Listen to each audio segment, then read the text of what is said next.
خب سوال دیگر گفته است که شما را حقارت میکنند، ما نیز اونها را حقارت میکنیم، آیا همین درست است؟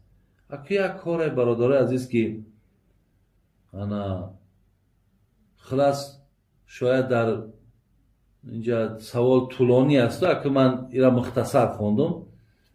میگه در بعضی محفل ها میشینیم از شما ایراد میگیرن، شما را غیبت میکنن، مقصد شما را حقارت میکنن، انا ما در عوضش اونها را حقارت میکنیم.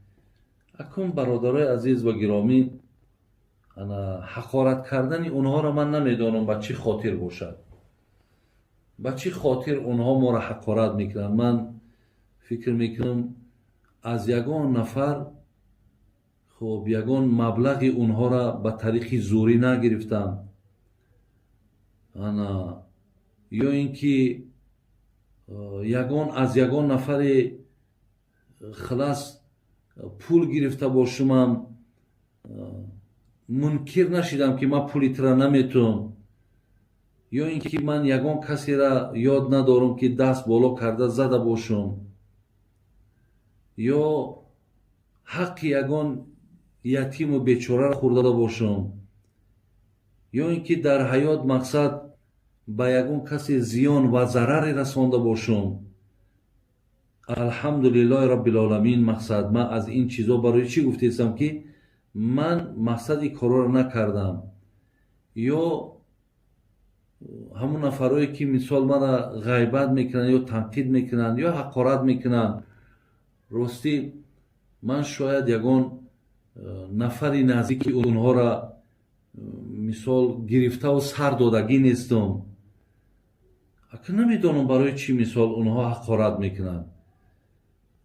ولی الحمدلله رب العالمین که هرگاهی که اینها ما را حقارت میکنن یا تحقیر میکنن، من از همینجا ایستاده میگم که در عوض این که من میگم خدای مهربان شما را توفیق دهد، خدا شما را هدایت کند و الله مهربان همون بخلی که هست، حسدی که هست، همون بدبینی که در شما هست، خدای مهربان اونها را ای وجود شما دور کنه که من تنها نه هزارها را با شما با این فعلهاتون حقارت میکنین و شما از ثوابها و کردارهای نیکتون بد محروم میشین.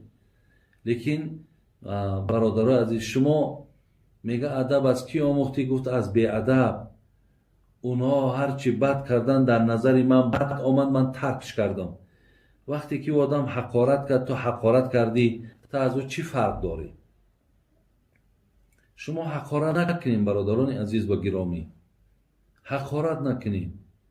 و هر چیزی که اونها هم میگن، من الحمدلله رب العالمین از اینجا ایستاده میگم که در کدام باب مرد برای چی حقارت میکنن، چی مسئله یا مسائلی را من مثال هر چیزی را که میگم من برای گفتگی خودم دلیل و حجت دارم، من از پیش خودم چیزی گفته نمیتونم. برای من شکر الله مهربان میکنم تا امروز من یگان امر الهی را یا یگان فرموده الهی را مقصد انکار نکردم، یا اینکه در مقابل یگان فرموده خدا نایستادم که من انشاءالله زبانم در این باب دراز است. عقیده من به همه مردم معلوم است که من در هر یک مسئله چی جواب گفتگیم. برای این برادرای عزیز شما حقارت نکنید. عزیزای خدا میگن ما شاخی درختیم پر از میوه توحید، هر رهگذر سنگ زنه آر نداریم. اکی یک چیز است که شما دیدین که همین درختای بی میوه را یگان نفر سنگ میزنه؟ نمیزنه. آخی در کجا یک درختی میوه داره همون را سنگ میزنه. اکی شکر که شاید ما از همون درختای میوه دار باشیم که امروز در کجایی که میشینیم، شاید اگر در 10 جا نامی مرا گیرن، گمانم همیه که ممکن در اکثریت شما را به نیکی یاد کنن، ولی در بعضی جایهاش شاید ما را به بدی یاد کنن. همه ما را به بدی یاد میکند که یا به ما یگان بخل داره یا حسد داره، یا از پیروای مذهب حنفی نیستند. از بس که من بیشتر در نسبت اونهایی که از مذهب ابو حنیفه بیرونن، تماما از شاید از همون عقیده ای که چون میگن از همونشان بیرون باشن، همونها ما را ممکن که یگان سنگزنی کنن. لیکن الحمدلله رب العالمین ما در این باب دادرای عزیز هیچی غمگین هم نیستیم، رو هفتاده هم نمیشیم، زیرا یک پیغمبر نازنین اینقدر جادوگرش گفتن، فالبینش گفتن، شاعرش گفتن.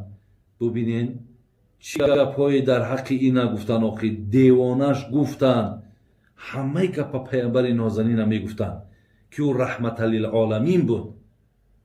اگه ما که وارثای او هستیم، ما که پیشبرنده کاری پیغمبر نازنین هستیم، آیا ما را باید نگن؟ مادامی که ما را که نگن، این معلوم می شود که کاری ما یگان نتیجه نداده. کار نتیجه که داد، بعد از هر طرف سنگ زدن میگیرن. برای شما همین قدان برادر عزیز که شما اونها را پرسین که در کدام مسئله شما حقارت کردین، برای چی همه آدم مقصد در همین مسئله شما خب یعنی دشنام دادین، در کدام همون مسئله را شما در من برسونین. شما مرا همون مکتوب مثال همون چیز رو نویسونین که این فلانی آدم میگن بابای حاجی مثال این همین مسئله در مثال مقابل آیت قرآن و حدیث پیغمبر است.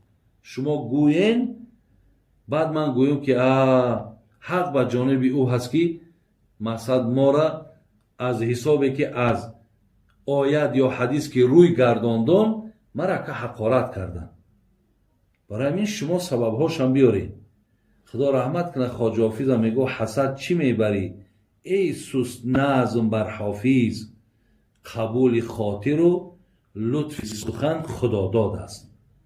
و همین خواجه حافظ هم بسیار دشمنی میکردن. اگه خواجه حافظ که بسیار بلند که ایجاد میکرد، و بعضی شاعرهایی که مقصد در دیگر جا حافظ که میگفتن، دیگراش اگه بچه رو میبرد و رشک رو میبرد و غمگین میشیدن، بعد خواجه حافظ گفت آخی با من چی حسد میبرین، با من چی بدبینی میکن، آخی قبول خاطر و لطفی سخن خدا داده، آخی را مرا خدا داده گفت. برای از وقت تاجیکی ما میگو با خدا دادگان ستیزه مکن که اونها را خدا داده است. حضرت مولوی جنوبی میگو عجب رسمی است در این دار غدار، که صد نااهل بر اهلی گرفتار.